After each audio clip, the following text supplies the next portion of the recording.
Hello दोस्तों, तो आज मैं आप लोगों के डिमांड पे लेके आ चुका हूँ अपोथियोसिस सीरीज के सीजन 3 को। मुझे उम्मीद है कि आप लोग इस सीरीज को सपोर्ट करोगे। तो अब एपिसोड की शुरुआत होती है और हमें बताया जाता है कि लुओ ज़ेंग लुओ फैमिली का यंग मास्टर था। वो काफी ज्यादा टैलेंटेड होने की वजह से सभी चैलेंजेस को क्रॉस करते हुए अपनी बहन से जा मिला, मगर डीमन किंग के साथ हुए बैटल में उसकी लवर हॉल मास्टर निंग यूडी मारी गई। तो उसे ही बचाने के लिए लुओ ज़ेंग सेंट क्लैन के सैक्रेड लैंड में आके टेस्ट दे रहा था। उसकी फाइट काफी सारे सेंट क्लैन के अजीब वॉरियर्स के साथ हो रही थी। इस फाइट में लुओ ज़ेंग को इतनी मेहनत करता हुआ देख उसकी सोल स्लेव उसे फालतू में ही इतनी मेहनत करने से मना करने लगी। तो लुओ ज़ेंग कहने लगा, तुम इस बात को नहीं समझोगी। दरअसल इस बंदी का नाम टियान कियोंग है, जो कि परफेक्ट वॉइड स्टेज पे है। अब तभी इस जगह पे सेंट क्लैन का रूलर आ गया। ये रूलर बहुत ज्यादा ताकतवर और खतरनाक था, इसलिए टियान कियोंग लुओ ज़ेंग को पीछे हटने के लिए बोलने लगी। मगर लुओ ज़ेंग के सर पे निंग यूडी को बचाने का भूत सवार था, इसलिए उसे इस बंदे से फाइट तो करना ही था। हालांकि जब लुओ ज़ेंग अटैक करने जाता है तो उल्टा वो ही घायल होकर नीचे गिरने लगा, मगर तभी उसे निंग यूडी का ख्याल आता है। इसलिए वो यहाँ पे खुद को संभालते हुए कहने लगा कि अगर तुम्हें लगता है कि तुम्हारी यिन यांग पावर सभी लॉज को कंट्रोल कर सकती है तो मैं उस लॉ को केओस पावर के साथ ब्रेक कर दूंगा। जो कहने के बाद लुओ ज़ेंग अपने सीने को चीरते हुए उसमें आसपास की एनर्जी को स्टोर करने लगा। ये देख के टियान कियोंग काफी ज्यादा हैरान हो चुकी। वो यहाँ पे अब लुओ ज़ेंग को पागल कहने लगती है, लेकिन लुओ ज़ेंग का यही पागलपन उसके लेवल को ब्रेक थ्रू करने में उसकी हेल्प करता है। अब लुओ ज़ेंग ब्रेक थ्रू करने के बाद परफेक्ट वॉइड स्टेज पे आ जाता है। फिर वो यहाँ पे एनर्जी बीम का इस्तेमाल करते हुए रूलर पे हमला कर देता है, लेकिन रूलर अपने आर्टिफैक्ट से अटैक को ब्लॉक कर चुका। ना सिर्फ ब्लॉक बल्कि धीरे धीरे आर्टिफैक्ट को लुओ ज़ेंग के करीब भी कर रहा था। एक मोमेंट ऐसा आया कि लुओ ज़ेंग पूरी तरह से इस आर्टिफैक्ट के नीचे दब गया, बट लुओ ज़ेंग इतने में ही हार मानने वाला तो बिल्कुल भी नहीं। इसलिए हम देखते हैं कि लुओ ज़ेंग दोबारा से उठ खड़ा हुआ और इस मर्तबा उसने इस आर्टिफैक्ट को भी डिस्ट्रॉय कर दिया, जिस वजह से रूलर गुस्सा हो जाता है। फिर वो एक जाइंट स्पीयर से उस पे हमला भी कर चुका, तो अपना हीरो भी जाइंट स्वॉर्ड को फॉर्म करते हुए स्पीयर को काउंटर कर लेता है। अटैक को काउंटर करते साथ ही लुओ ज़ेंग ने केओस आर्ट के सीक्रेट टेक्निक को यूज करना शुरू कर दिया। इस सीक्रेट टेक्निक को रूलर ब्लॉक नहीं कर पाता और मारा जाता है। इसके मारे जाने के बाद लुओ ज़ेंग कल्टीवेशन करते हुए अपने सीक्रेट आर्ट के दोनों पावर एलिमेंट्स को मर्ज कर देता है, जिस वजह से अब उसने मिड स्टेज पे भी ब्रेक थ्रू कर लिया। ब्रेक थ्रू करते साथ ही इमॉर्टल सर्वेंट आके लुओ ज़ेंग को बधाई देने लगा, जिसके बाद वो कहता है कि आपको जल्दी करना होगा। डिवाइन जेलम का गेट लिमिटेड टाइम के लिए ही ओपन होगा, इसलिए हमें जल्दी से जाके एंसेस्टर ड्रैगन हार्ट को ढूंढना पड़ेगा। अभी उसका ये कहना ही था कि तभी हम टियान कियोंग को देखते हैं, जिसने अर्ली स्टेज को अचीव कर लिया। फिर वो कहने लगी लुओ ज़ेंग की वजह से उसे भी यहाँ पे अपॉर्चुनिटी मिली ब्रेक थ्रू करने की। अब लुओ ज़ेंग इमॉर्टल सर्वेंट से कहता है कि तुम यहीं पर रुककर मेरा इंतजार करो, मैं जाकर एंसेस्ट्रल ड्रैगन हार्ट को ढूंढ कर लाता हूँ। जो कहने के बाद लुओ ज़ेंग अपने दोस्तों के पास आ जाता है। अपने दोस्तों से मिलने के बाद उसे पता चला था कि डिवाइन नेशन के एक ऑफिस में उसे सीक्रेट चिलम जाने की न्यूज मिलेगी। दरअसल इस ऑफिस का नाम शुआनयू ऑफिस था। यहाँ अगले सीन में लुओ ज़ेंग का पूरा भेस चेंज हो जाता है। अब पवेलियन के अंदर आते ही हुओ यूनर नाम की एक लड़की लुओ ज़ेंग पे नजर रखने लगी। दरअसल ये लड़की शुआनयू ऑफिस की मास्टर है। अब लुओ ज़ेंग कुछ पैसे देकर टियान्यू सीक्रेट चिलम के बारे में जानकारी इकट्ठा करने लगा। साथ ही साथ उसने हुओ यूनर को भी देख लिया था, इसलिए वो तुरंत ही अपने कपड़े पहन चुकी। यहाँ हमें पता चलता है कि यूनर के पीठ पे एक फिनिक्स का निशान है। अब वो अपने सर्वेंट को बोल के लुओ ज़ेंग से एक लड़की को तलाश करने लगी। दरअसल ये लड़की और कोई नहीं, वो खुद थी। अब डिवाइन नेशन के जंगल में यूनर का कुछ सोल्जर्स पीछा कर रहे थे, जिनसे वो कुछ ही पल में पीछा छुड़ा चुकी। उतने में ही उसकी मुलाकात लुओ ज़ेंग से हो गई। यहाँ लुओ ज़ेंग उसे अपने काबू में करते हुए लाइफ जेट के बारे में पूछने लगा, तो ये लड़की बताने लगी कि लाइफ जेट तो किंग लुओ के पास है। यहाँ यूनर को लग रहा था कि ज़ेंग ने उसे नहीं पहचाना होगा, मगर ज़ेंग तो बहुत ही आसानी से उसे पहचान चुका था, क्योंकि एक मर्तबा वो जिसे देख लेता है उसे वो भूलता नहीं। हालांकि वो ये बात यूनर को नहीं बताता।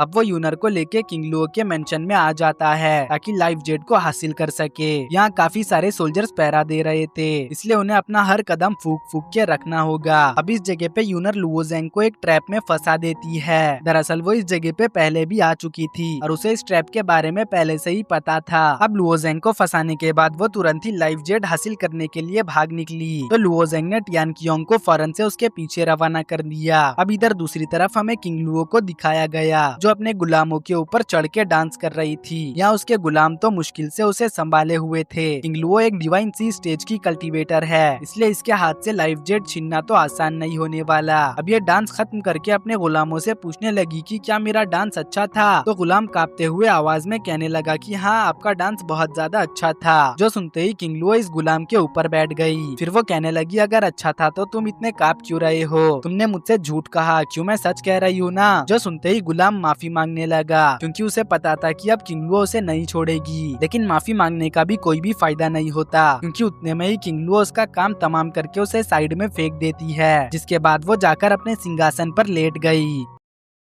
अब दूसरी तरफ हम वो यूनर को देखते हैं जो लाइफ जेड के चैम्बर में आ जाती है। यहाँ अब वो एक बॉक्स को ओपन करने लगी, क्योंकि इसी में लाइफ जेड मौजूद है। अब लाइफ जेड का बॉक्स जैसे ही ओपन होता है तो हमें उसके अंदर लाइफ जेड दिखा, जो ग्रीन कलर का एक क्रिस्टल था। इसे देखते साथ ही वो यूनर काफी ज्यादा खुश हो जाती है। फिर वो कहने लगी कि अब मेरे फादर को बचाया जा सकता है। इसके फादर को क्या हुआ है वो आपको आगे पता चलेगा। साथ ही साथ यूनर की एक बैक स्टोरी भी है, जो कुछ ही देर में आपको पता चलने वाली है। तो अब इधर लाइफ जेड लेने से पहले ही टियान कियोंग ने लाइफ जेड हासिल कर लिया। अब ये देखते ही यूनर टियान कियोंग से फाइट करने लगी। तो टियान कियोंग भी यहाँ पे फाइट बैक करते हुए कहने लगी कि तुम एक नंबर की चालाक लोमड़ी हो। जिसपे यूनर उसे जवाब देती है कि आखिर एक सोल स्लेव की इतनी जुर्रत की वो मेरी बेइज्जती करे। जो कहते कहते इन दोनों में लाइफ जेड को लेके खींचातानी होने लगी, जिस वजह से लाइफ जेड दो टुकड़ों में बट गया। अब यहाँ पे इस आधे टुकड़े को ही लेके टियान कियोंग भागने लगी, मगर तभी इस जगह पे उसके ऊपर काफी सारे रिबन से हमला हो गया। न सिर्फ टियान कियोंग पे बल्कि यूनर पे भी हमला हो जाता है। अब फिर हमें पता चलता है कि इस जगह पे किंग लुओ आ चुकी है, क्योंकि उसे पता चल चुका था कि उसका लाइफ जेट चोरी होने वाला है। अब हम किंग लुओ को देखते हैं, जो कहने लगी कि आखिर मेरे मेंशन में घुसपैठ करने की तुम लोगों की जुर्रत कैसे हुई? लगता है तुम लोग मेरे गुलाम बनना चाहते हो। ये बात सुनते ही यूनर भड़क उठी और एक फायरबॉल से इस पे हमला कर देती है। लेकिन किंग लुओ ज्यादा ताकतवर होने की वजह से वो आसानी से यूनर के अटैक को काउंटर कर चुकी। अब यहाँ किंग लुओ को यूनर के साथ बिजी देख के टियान कियोंग इस मौके का फायदा उठा के तुरंत ही भागने की कोशिश करने लगी। लेकिन किंग लुओ की नजरें काफी ज्यादा तेज थी, इसलिए वो टियान कियोंग को भागने नहीं देती। जिसके बाद वो अपने गार्ड्स को आवाज देने लगी, पर लुओजेंग यहाँ पे उसके गार्ड की एक डेड बॉडी लेके आते हुए कहने लगा कि तुम इन्हें ढूंढ रही हो, मगर अफसोस अब तुम इन लोगों को नहीं देख पाओगी, क्योंकि इन लोगों को मैंने मार दिया है। अब लुओजेंग को देखते ही टियान कियोंग उसको लाइफ जेट देते हुए बताती है कि आधा हिस्सा यूनर के पास है, इसलिए अब तुम उससे वो कैसे लेते हो वो तुम जानो, मैंने अपना काम कर दिया है। जो कहने के बाद वो लुओजेंग के सोल सी में चली गई। तो अब लुओजेंग यूनर के पास जाके उससे आधा टुकड़ा मांगने लगा, जिसके बाद वो यूनर को जाने देगा। लेकिन यूनर सीधा आधा टुकड़ा देने से मना कर देती है। तो लुओजेंग उसे अपने पावर का शो ऑफ करते हुए डराने की कोशिश करने लगा, मगर यूनर डरने वालों में से तो बिल्कुल भी नहीं थी। वो उल्टा लुओजेंग के साथ ही पावर शो ऑफ का बैटल करने लगी। ये सब देख के इधर किंग लुओ को काफी ज्यादा गुस्सा आ जाता है, क्योंकि ये दोनों उसे इग्नोर मार के अपने ही काम में व्यस्त थे, जबकि ये जगह और लाइफ जेट दोनों ही उसकी चीज है। तो इसी वजह से अब उसने इन दोनों पे अपने रिबन्स का यूज करते हुए हमला कर दिया।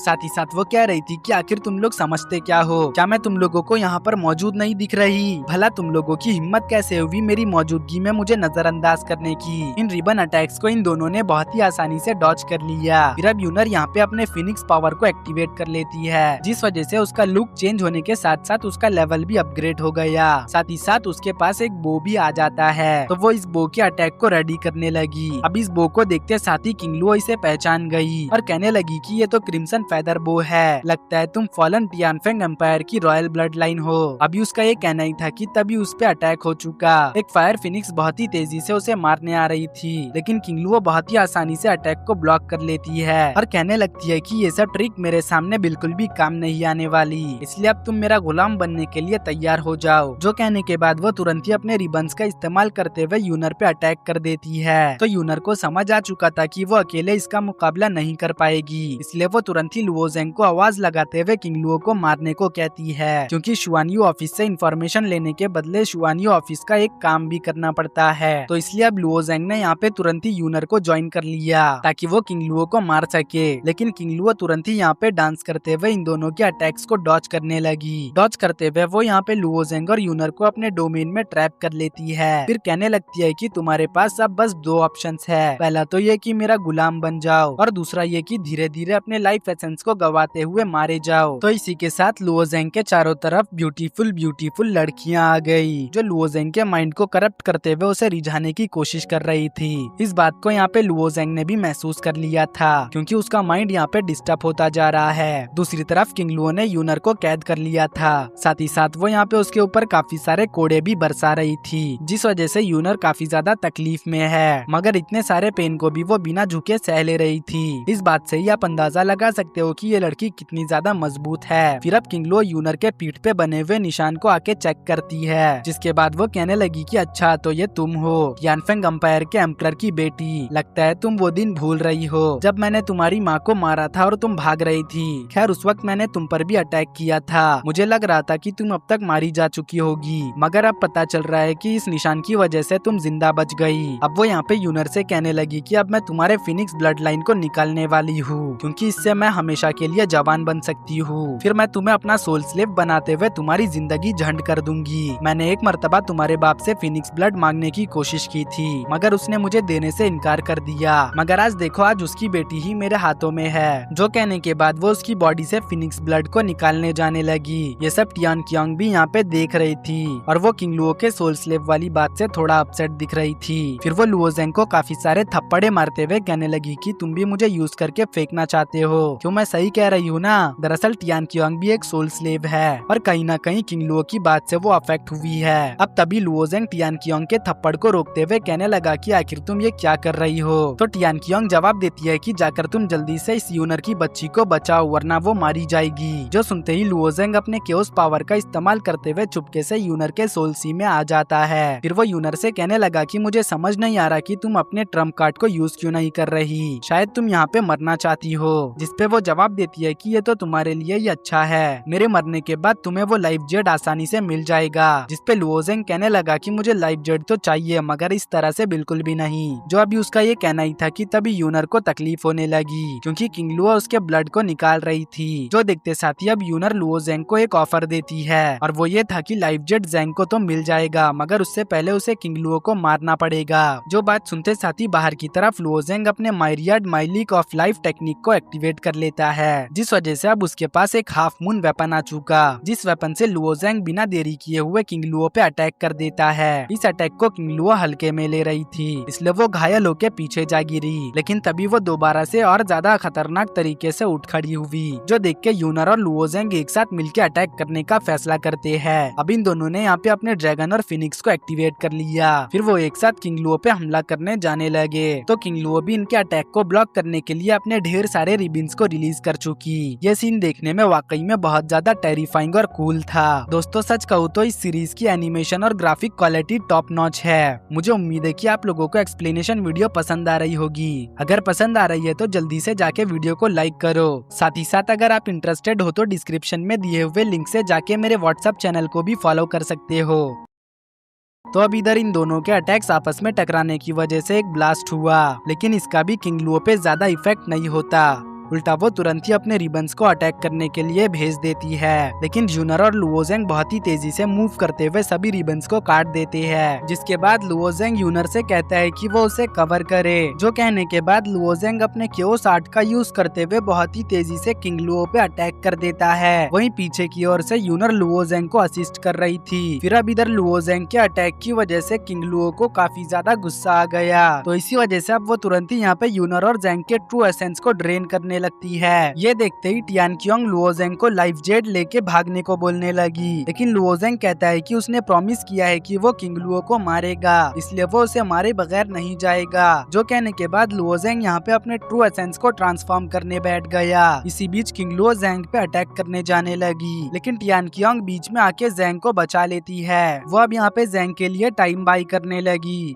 लेकिन ये इतना भी आसान नहीं था, क्योंकि किंग लुओ जरा भी कमजोर नहीं। वो इस जगह पे टियान कियोंग के हर एक अटैक का जवाब दे रही थी। इवन कि अब उसका एक अटैक ज़ैंग को भी जाके हिट होने वाला था, मगर टियान कियोंग तेजी से आके बैरियर बनाते हुए ज़ैंग को बचा लेती है। एक वक्त को तो टियान कियोंग को लगा था कि अब ज़ैंग नहीं बचने वाला। अब जैसे ही किंग लुओ ने देखा कि टियान कियोंग ने ज़ैंग को बचा लिया है, तो वो कहने लगी कि तुम तो काफी ज्यादा वफादार गुलाम हो, चलो अब मैं तुम्हें भी तुम्हारे मालिक के साथ ही ऊपर पहुंचा देती हूँ। जो कहते हुए उसने अपने ढेर सारे रिबन्स को रिलीज करते हुए अटैक कर दिया। इस अटैक को टियान कियोंग डॉच नहीं कर पाती, मगर उसने भी अब इस जगह पे एक फाइनल अटैक कर दिया, जिस वजह से अटैक से हुए इम्पैक्ट की वजह से स्पेस ब्रेक हो जाता है। और इन स्पेस क्रिस्टल्स में जब किंग लुओ ने अपना चेहरा देखा तो वो परेशान हो चुकी। उसने देखा कि उसका चेहरा तो खराब होते जा रहा है, इसलिए वो तुरंत ही यूनर की ओर भाग पड़ी, ये कहते हुए कि अगर वो इसके ब्लड लाइन को एब्जॉर्ब कर लेती है तो वो बिल्कुल ही ठीक हो जाएगी। लेकिन उससे पहले ही लुओ ज़ैंग अटैक करते हुए किंग लुओ को पीछे कर देता है। फिर वो अपने ट्रांसफॉर्म किए हुए ट्रू एसेंस को किंग लुओ को खिला देता है, ये कहते हुए कि तुम्हें ट्रू एसेंस खाने का बहुत ज्यादा शौक है ना, तो चलो अब इसे भी टेस्ट करो।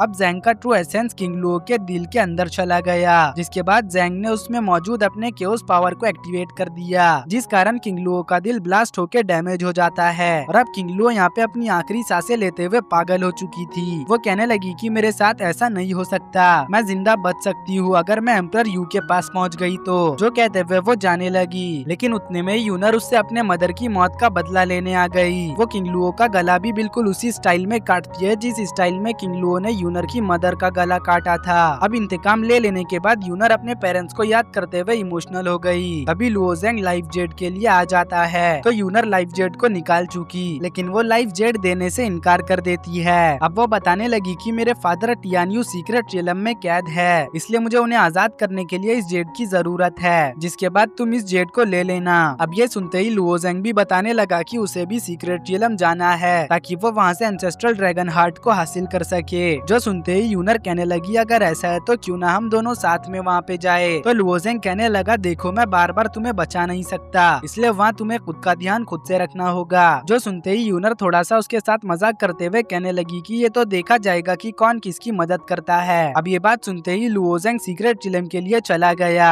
उसके पीछे पीछे यूनर भी जाने लगी। इधर अगले सीन में शिंगजियान और वुशिन एक साथ किंग लुओ के डेथ के बारे में डिवाइन नेशन के एम्परर यू को बताने लगे, और ये भी बताते हैं कि लुओ ज़ैंग और हुओ यूनर सीक्रेट रियलम की ओर गए हैं। जो सुनते ही एम्परर समझ जाता है कि वो लोग ड्रैगन हार्ट के लिए सीक्रेट रियलम में जा रहे हैं, तो इसी वजह से एम्परर इन दोनों को ऑर्डर देता है कि वो दोनों जाके सीक्रेट रियलम के गेट को ब्लॉक करे। मगर शिंगजियान कहने लगी कि इस बटली को मेरे साथ भेजने की कोई जरूरत नहीं, मैं अकेले ही उन दोनों को देख लूंगी। मगर एम्परर चाहता था कि वुशिन भी साथ में जाए, इसलिए शिंगजियान एम्परर को मना नहीं कर पाई। फिर इन दोनों के यहाँ से जाने के बाद एम्परर कहने लगे कि लगता है अब एंसेस्ट्रल ड्रैगन हार्ट के अवेकन होने का टाइम हो चुका है। एम्परर के ये कहते ही हमें सीक्रेट रियलम में एक जमे हुए कैरेक्टर को दिखाया गया। फिर सीन शिफ्ट होके टियान कियोंग पे आ जाता है, जो किंग लुओ के उसी गुलाम वाले बात को सोच रही थी। अब वो यहाँ पे तुरंत ही लुओ ज़ैंग के पास आ जाती है और कहने लगती है कि मुझे एक फिजिकल बॉडी चाहिए, मैं इस तरह से रहकर पक चुकी हूँ। जो सुनते ही लुओ ज़ैंग कहने लगा कि मेरे पास अभी इसके लिए टाइम नहीं, मुझे निंग यूडी को फिलहाल ठीक करना है। निंग यूडी को ठीक करते साथ ही मैं तुम्हारा भी काम कर दूंगा।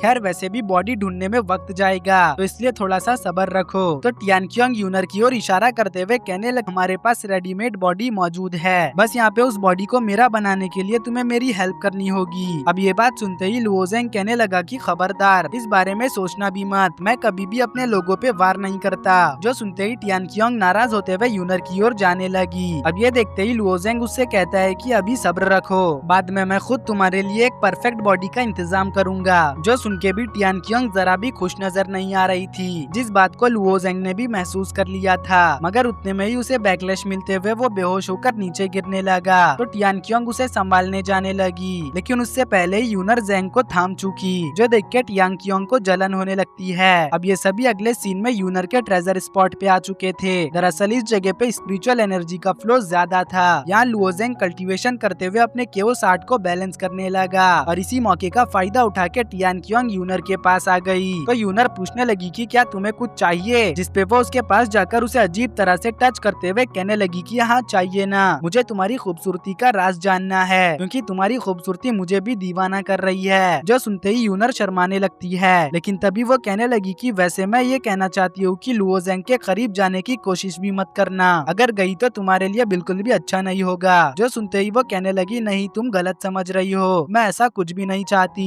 वैसे भी मैं अपने आप को कल्टीवेशन और डाउ के लिए वक्फ कर चुकी हूँ। जो बात सुनते ही टियान क्योंग यूनर को गले से पकड़ लेती है और कहने लगती है, अगर ऐसा है तो क्यों ना तुम मुझे ये अपनी बॉडी दे दो, वैसे भी तुम सिर्फ कल्टीवेशन करके अपनी इस खूबसूरत बॉडी को बर्बाद कर रही हो, मैं तुम्हारे इस खूबसूरत बॉडी का अच्छे से यूज करूंगी।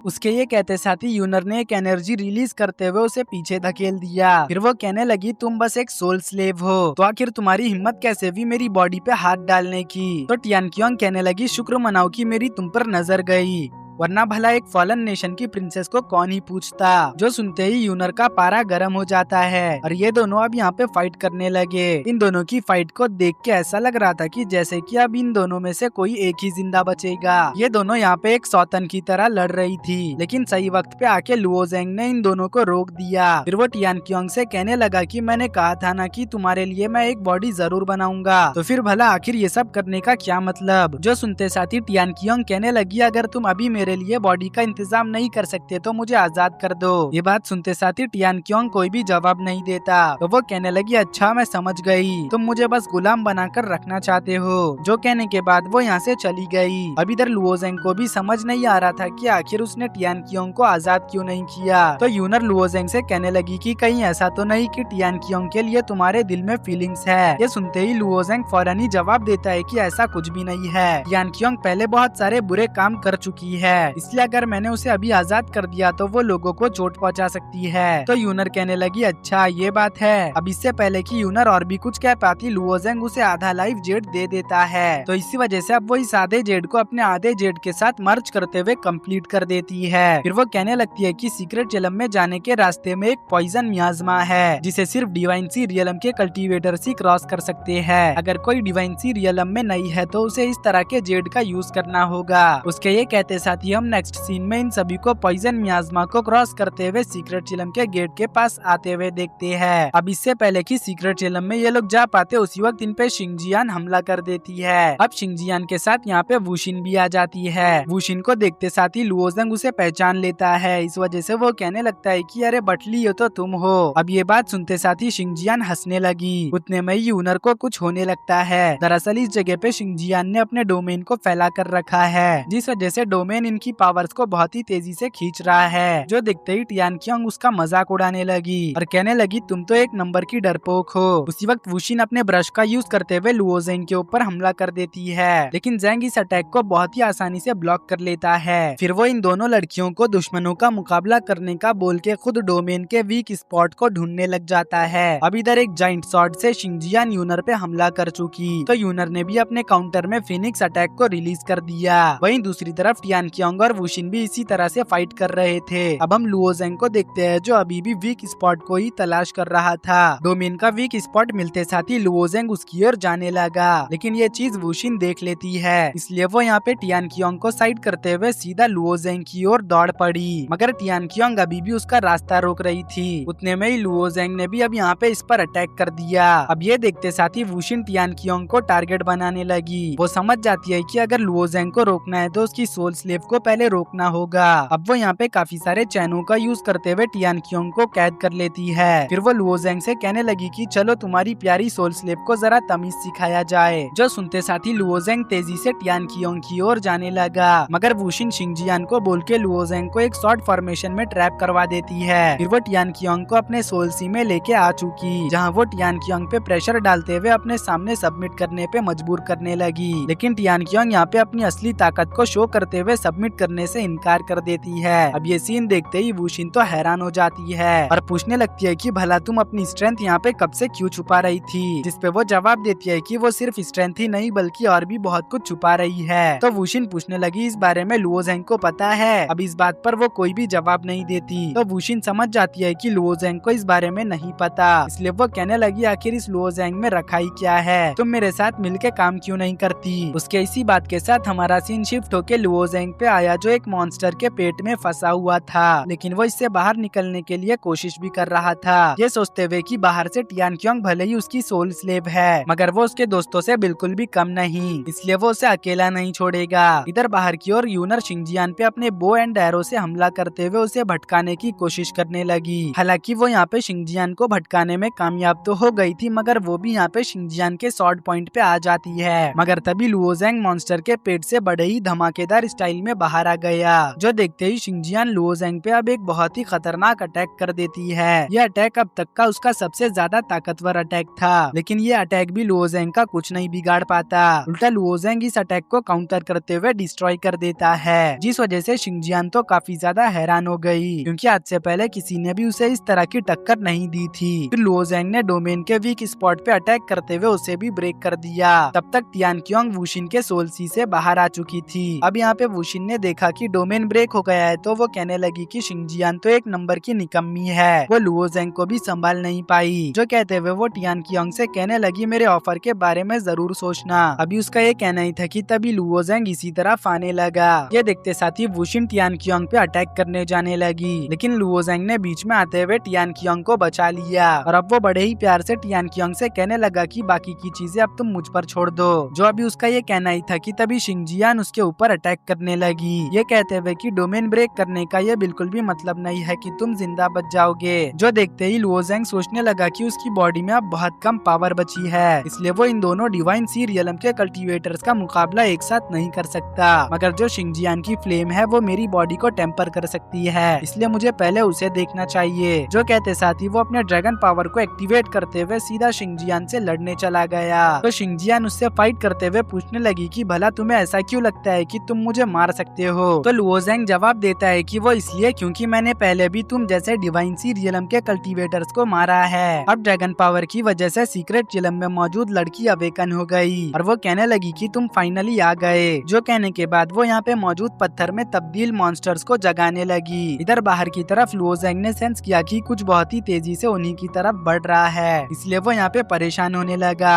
अभी वो यहाँ पे इस बात को लेके परेशान हो ही रहा था कि तभी मॉन्स्टर्स इसी तरफ आने लगे, लेकिन ये मॉन्स्टर्स लुओजेंग की टीम को छोड़ के बस वुशिन और शिंगजियान पे हमला कर रहे थे। यहाँ इन मॉन्स्टर्स में यूनर को उसका फादर भी नजर आ जाता है। उसने देखा कि उसके फादर के पास जो क्राउन था वही क्राउन एक मॉन्स्टर के सिर पे है, लेकिन फिलहाल वो लुओजेंग के साथ सीक्रेट रियलम में जा रही थी, इसलिए वो इस बात को क्रॉस चेक नहीं कर पाती। अंदर आने के बाद उसी लड़की की आवाज लुओजेंग को गाइड करते हुए अपने पास लेके आ चुकी। यहाँ लुओजेंग ने देखा कि हवा में एक क्रिस्टल मौजूद है। इसी सीन के साथ हमारा ये एपिसोड यहीं पे एंड होता है। तो अब नेक्स्ट एपिसोड में हम देखेंगे कि क्रिस्टल में जमी हुई लड़की का लुओजेंग के साथ क्या ताल्लुक है। नेक्स्ट एपिसोड को अगर आप लोग जल्दी देखना चाहते हो तो कमेंट करो नेक्स्ट, और हाँ, चैनल को सब्सक्राइब करना बिल्कुल भी मत भूलना। आप लोग वीडियोस तो देखते हो मगर चैनल को सब्सक्राइब नहीं करते। मुझे अपना छोटा भाई समझ के थोड़ा सा सपोर्ट कर दो, इसलिए ताकि मैं इसी तरह का कंटेंट आप लोगों के लिए बनाता रहूं।